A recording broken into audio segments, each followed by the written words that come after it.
ఈ నెల 21న ఇంటర్నేషనల్ యోగా దివస్ ను గ్రాండ్ గా సెలబ్రేట్ చేసేందుకు కేంద్రం ఏర్పాట్లు చేస్తోంది.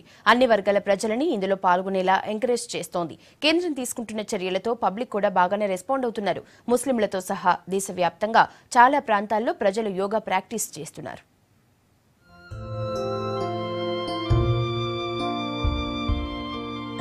దేశవ్యాప్తంగా యోగా గాలి వీస్తోంది.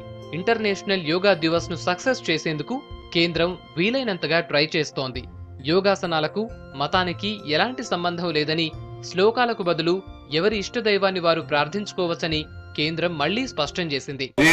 This 21st June International Yoga Day has been declared by United Nations. Yoga is a science. It is a question of mind and body. Exercise is secondary. And then it has been there for ages together in India. We should not give it political color. We should not give it religious color. Yoga has no religion. Is sort of a meditation. And when you meditate and you want to pray God, you can pray God in your own language, your own God. Choice is yours. Nobody is going to compel you anything. కేంద్రం చేసిన ప్రకటనతో ముస్లింలు కూడా యోగా వైపు attract అవుతున్నారు. మహారాష్ట్రలోని నాగ్పూర్లో చిన్న పెద్ద అంతా కలిసి యోగా ప్రాక్టీస్ చేశారు.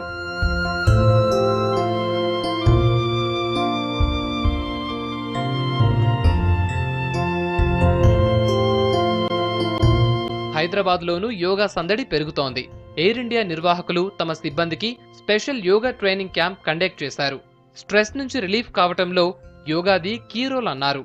We started this innovative program for the yoga classes for the budding trainee pilots since first of this month.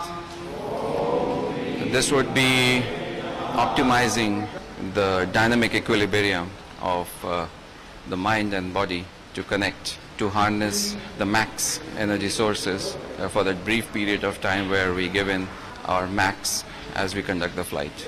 ఇటు ఒడిశా రాజధాని భువనేశ్వర్లోనూ పెద్ద సంఖ్యలో జనాలు యోగా చేశారు. టోటల్గా ఇంటర్నేషనల్ యోగా దివస్ దగ్గర పడుతూ ఉండటంతో దేశవ్యాప్తంగా యోగా చేస్తున్న వారి సంఖ్య పెరుగుతోంది.